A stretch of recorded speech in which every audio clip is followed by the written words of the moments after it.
अब दिस कि आपके पिछले जन्म के कर्म तय करते हैं कि आप दूसरे जन्म में कहाँ जाएंगे।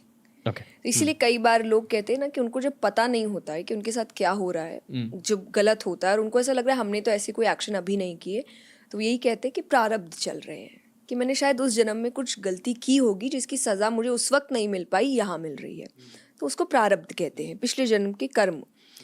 तो ये पक्का है कि कुछ तो था, क्योंकि मैंने ये कभी नहीं सोचा था कि मैं इस ज़िंदगी में जाऊंगी। मैंने जब पहली बार श्रीमद् भागवत कथा की थी, मैं क्लास 12 में थी, और उससे पहले मैं दूसरी कथा करती थी। तो मैंने जब शुरुआत की थी, और जो पहला मंगलाचरण कहते हैं कि कि आप कोई अच्छा काम करने से पहले भगवान का नाम लेते हैं, वो जैसे ही शुरू हुआ एंड मैं रोने लग गई। एंड मतलब मैं रो भी नहीं रही थी, वो अपने आप आंसू आ रहे हैं, क्योंकि आपको विश्वास नहीं होता कि शायद ये किताबें आपके घरों में आपके दादा दादी रखते हैं दूर से, और आपको देख के ही लगता है कि इसको तो कौन ही पढ़ सकता है। आपकी एज क्या थी तब? मैंने 18, क्लास 12। ओके तो मुझे लगा कि वो मैं कर रही हूँ, तो वो एक बहुत ही ऐसी चीज़ थी मैंने कभी नहीं सोचा था। तो ये डेफिनेटली प्रारब्ध है कि कुछ तो है। दूसरा कुछ जो आपने अनलॉक कहा, हुआ या कुछ फिर से रीलर्न हुआ? मैं पहली कथा के लिए बोल सकती हूँ, दूसरी मैंने सोच समझ कर करी थी। पहली कथा के बारे में पहली कथा मैं जो कथा करती हूँ वो एक स्वामी जी है जो अब रहे नहीं, राम सुखदास जी, उन्होंने करी थी वो कथा। तो उनकी कैसेट्स आती है, उनकी कोई पिक्चर भी नहीं है कहीं पर भी कि कोई अब देख सके कि वो दिखते कैसे थे या क्या। तो मेरे दादाजी के टाइम या पापा तक पापा ने सुना था, तो उनकी कैसेट्स मेरे पापा सुनते थे घर पे, और वो बहुत इमोशनल हो जाते थे उसको सुन के, क्योंकि वो एक ऐसी कथा, एक डिवोटी की कथा है, बट साथ ही साथ वो पूरी फैमिली कैसे चेंज होती है डिवोशन में, उसकी कथा है। तो मुझे ऐसा लगा, अब आपको वियर्ड ही लगेगा ना, आपके घर में आपके पापा क्यों रोज़ रो रहे हैं कुछ सुन के, पर उससे पहले तक मेरे घर में हमेशा से एक स्पिरिचुअल इन्वायरमेंट रहा है, चाहे वो सत्संग को लेकर हो। एंड जैसा आपने कहा कि रिच मैन्स थिंग, ऐसा कुछ भी नहीं, हम बहुत हम्बल बैकग्राउंड से आए हैं। लाइक डिस्क्राइब करने जाए तो बहुत ही ज़्यादा हम्बल, हमने ऐसे टाइम को देखा है। तो पर फिर भी हमारी लाइफ से वो स्पिरिचुअलिटी या वो रिलीजियसनेस कभी नहीं गया, और इसीलिए आज भी कोई भी इशू हो तो मुझे पहला नाम भगवान याद आते हैं, मुझे और कुछ याद नहीं आता है कि वो ही ठीक करेंगे इसको। तो मैंने उनसे ही पूछा था कि ये आप क्या सुनते हैं, मुझे एक बार सुनाइए, और उन्होंने मुझे सुनाया। और अगेन जो आप कह रहे हैं प्रारब्ध वाली चीज़, कि वो मैंने सोचा नहीं, शायद वो उन्हीं की वजह से हुआ कि मेरे मुंह से तुरंत निकला मुझे करना है। उन्होंने बोला क्या करना है, मैंने बोला जो आप सुने मुझे करना है, मुझे ये चीज़ करनी है।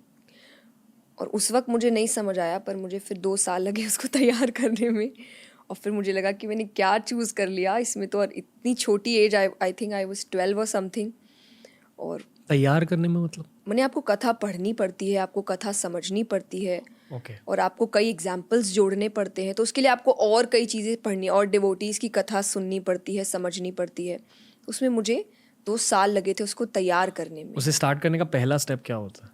पहला यही कि जो उस कथा की किताब थी मैंने वो पढ़ा था, मायरा बोल के कथा है, क्या क्या? नरसिंह जी की कथा है, वो एक भगवान के, कृष्ण जी के बहुत बड़े भक्त हुए थे, तो उनकी जो किताब है मैंने वो पहले पढ़ी थी। और फिर जिनकी कथा थी उनको मैंने बहुत सुना था कि वो क्या बोल रहे हैं, क्यों बोल रहे हैं। मैंने ये कथा मारवाड़ी लैंग्वेज में करी थी, तो उसको फ्लुएंटली बोलना एक बड़ी चीज़ थी।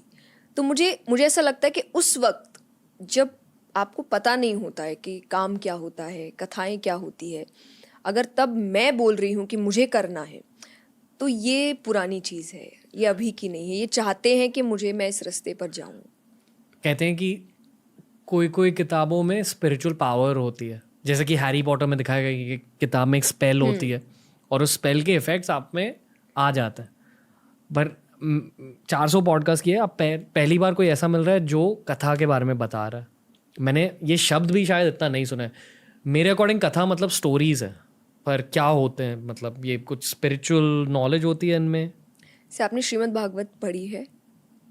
सुना है उसके बारे में। हाँ, तो पर बता दीजिए, मतलब ये listeners कथा को। है। श्रीमद् भागवत जब लिखी गई थी वेद व्यास जी के द्वारा ही, जिन्होंने वेद उपनिषद सब लिखे हैं, तो उन्होंने क्यों लिखी उसका रीज़न था, ये कलयुग के लिए ही खास करके लिखा गया था कि वेद उपनिषद में बहुत ज्ञान है, ओके और बहुत डीप ज्ञान है, उसको समझना बहुत इम्पॉसिबल जैसा है कि आपका माइंडसेट उस लेवल पे जाना चाहिए, तब जाके आप उसका अर्थ समझेंगे, वरना आप उसको ये बोल सकते हैं इलॉजिकल बात है या आज के टाइम पे ये सब होता नहीं, ऐसी चीज़ें हैं। तो वो क्योंकि एक संत थे तो उन्होंने वो रोज़ बैठते थे चिंतन करने के लिए, सोचने के लिए क्या नया करना चाहिए। एंड वो सोच रहे थे कि मुझे ऐसा क्यों लग रहा है कि ये सब लिखने के बाद भी कलयुग के जो लोग होंगे उनका कुछ नहीं होने वाला। तो वो सोचते सोचते उनको ऐसा लगा कि इतना करने के बाद भी लोगों का कल्याण नहीं होगा या उनका अच्छा नहीं होगा, तो वो रोने लग जाते हैं। एंड कृष्णा सेंस नारद जी कि क्या हुआ है, जाके पूछो उनसे। तो उन्होंने पूछा तो उन्होंने बोला ऐसी ऐसी बात है। तो उन्होंने कहा कलयुग में ज्ञान सुनने वाले ज़्यादा नहीं होंगे। रीज़न ये थोड़ा फनी भी हो सकता है कि सब बहुत ज्ञानी अपने आप में, कि सबके अंदर आप नॉर्मली अब किसी से कॉन्वर्सेशन करिए, आप उनको एक अच्छी बात बताएंगे, वो और 4 बताएंगे। उनका ध्यान ये नहीं कि आपकी अच्छी बात को वो थोड़ा सा ऑब्जर्व कर ले या सुने, अपने अंदर ले, नहीं, वो तुरंत आपको बताएंगे मुझे भी ये पता है, मुझे भी ये पता है, मुझे भी ये पता है। तो नारद जी ने कहा ज्ञान सुनने वाले ज़्यादा नहीं होंगे। तो फिर बोले मैं क्या लिखूं? तो बोले तुम भक्ति रस लिखो। तो श्रीमद् भागवत में भगवान के 24 अवतार्स हुए हैं कृष्ण जी के, वो 24 अवतारों के बारे में लिखा है। तो कथा इसीलिए क्योंकि कहानी की तरह बताया गया है, पूरी एक A to Z लीलाएं कि उन्होंने कब क्या किया, कैसे किया। तो आपको सुनने में अच्छा, स्टोरी सबको अच्छी लगती है ना, तो श्रीमद् भागवत स्टोरी से चल के सीख देती है। तो इसीलिए श्रीमद् भागवत एक कथा है, प्रॉपर कथा है कि आपको वहाँ पे पहले भगवान की स्टोरीज बताई जाती है, फिर एंड में कि इस कहानी का मतलब ये है, आज के टाइम पे ये मतलब का आप ये हो सकते हैं, मैं ये हो सकता हूँ और हमको ये काम करना है, तो मॉरल निकल आता है। पर पहले कथा यानी स्टोरी होती है। बट उनमें कौन सी चीज़ आपको रुला देती है? श्रीमद् भागवत में हाँ तो ये प्रसंग, ये टॉपिक आता है 6th डे श्रीमद् भागवत, क्योंकि पारायण के हिसाब से होती है 7 days और 1 month।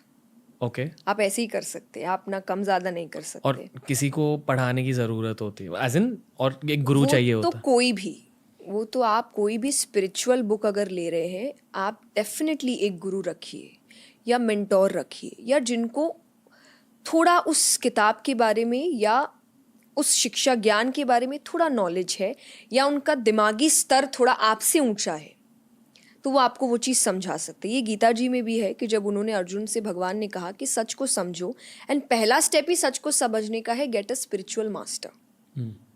वरना क्योंकि जिसने लिखी है उसका जो दिमागी स्तर है और हमारा जो है वो ऑब्वियसली मैच नहीं करता है, तो आप उसको कैसे समझेंगे उस बात को?